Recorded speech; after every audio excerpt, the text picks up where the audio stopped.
പക്ഷെ ആശ്രമത്തിൽ വെച്ച് ഓർമ്മ തിരിച്ചു കിട്ടിയതിന് ശേഷവും എല്ലാം അറിഞ്ഞുകൊണ്ട് പിന്നെ എന്തിനായിരുന്നു ഈ അഭിനയം? തിരിച്ചു പോകാമായിരുന്നില്ലേ സച്ചിയോടൊപ്പം? പോകാൻ തന്നെ തീരുമാനിച്ചത്. പക്ഷെ പോകാതിരുന്നതും സമൃദ്ധിയായിട്ട് അഭിനയം തുടർന്നതും എന്റെ സച്ചിന് വേണ്ടി തന്നെയാ. മനസ്സിലായില്ല. സമൃദ്ധി ആവുന്നതിന് മുമ്പുള്ള അർച്ചനയുടെയും സച്ചിയുടെയും കഥ എന്താന്ന് രാജീവിന് അറിയില്ലല്ലോ. എനിക്ക് ഓർമ്മ കിട്ടി ഞാൻ എന്റെ സച്ചേട്ടന്റെ കൂടെ തിരിച്ചു പോകാൻ തീരുമാനിക്കുന്ന നിമിഷം അവര് സച്ചേട്ടനെ കൊല്ലുമായിരുന്നു. ആര്? സച്ചിയെ കൊല്ല ആര് തീരുമാനിച്ചെന്നാ? ഞാനും സച്ചേട്ടനും ഒരിക്കലും ഒന്നാവരുതെന്ന് ആഗ്രഹിക്കുന്ന ഒരു സ്ത്രീ. ഒന്നിനും മടിയില്ലാത്ത, മനുഷ്യഗണത്തിൽ പോലും കൂട്ടാൻ കൊള്ളാത്ത ഒരു നികൃഷ്ട ജന്മം. അവരെന്റെ സച്ചേട്ടനെ കൊല്ലാൻ തീരുമാനിച്ചത് ഞാൻ എന്റെ ചെവി കൊണ്ട് കേട്ടതാ.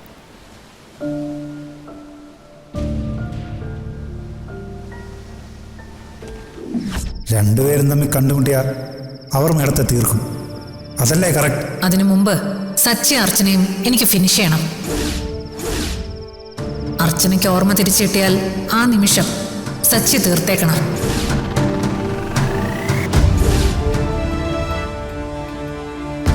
അവന്തികയോ?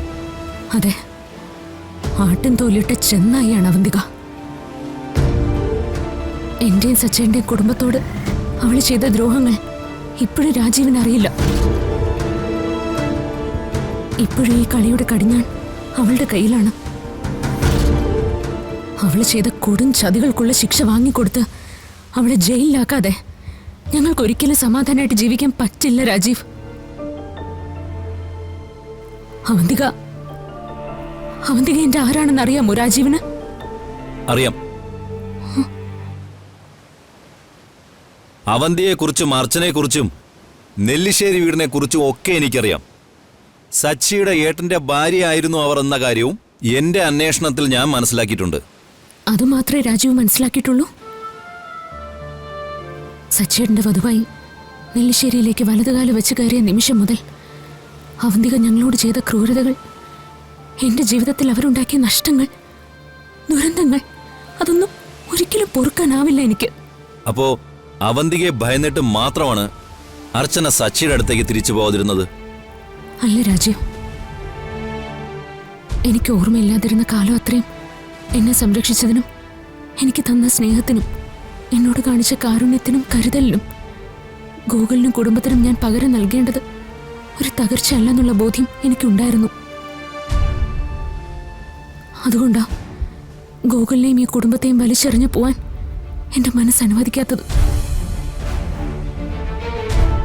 എല്ലാം ഒന്ന് ശാന്തമാവാൻ വേണ്ടിയിട്ടാ ഞാൻ കാത്തിരുന്നതും.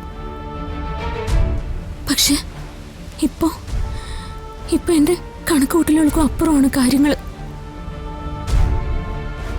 സത്യം പറഞ്ഞ എന്ത് ചെയ്യണമെന്നറിയാതെ മനസ്സൊരുക്കുക ഞാൻ ഈ ദിവസങ്ങൾ അത്രയും ജീവിച്ചത്. പക്ഷെ ഇപ്പോ രാജീവ് ഈ സത്യങ്ങൾ അറിയാനിടയായത് ദൈവത്തിന്റെ തീരുമാനമായിരിക്കും. എല്ലാം മതിയാക്കാനുള്ള സമയമായിന്നായിരിക്കണം ദൈവം പറഞ്ഞത്. സച്ചന്റെ സങ്കടവും വേദനയും ദൈവത്തിന് പോലും താങ്ങാൻ പറ്റുന്നുണ്ടാവില്ല.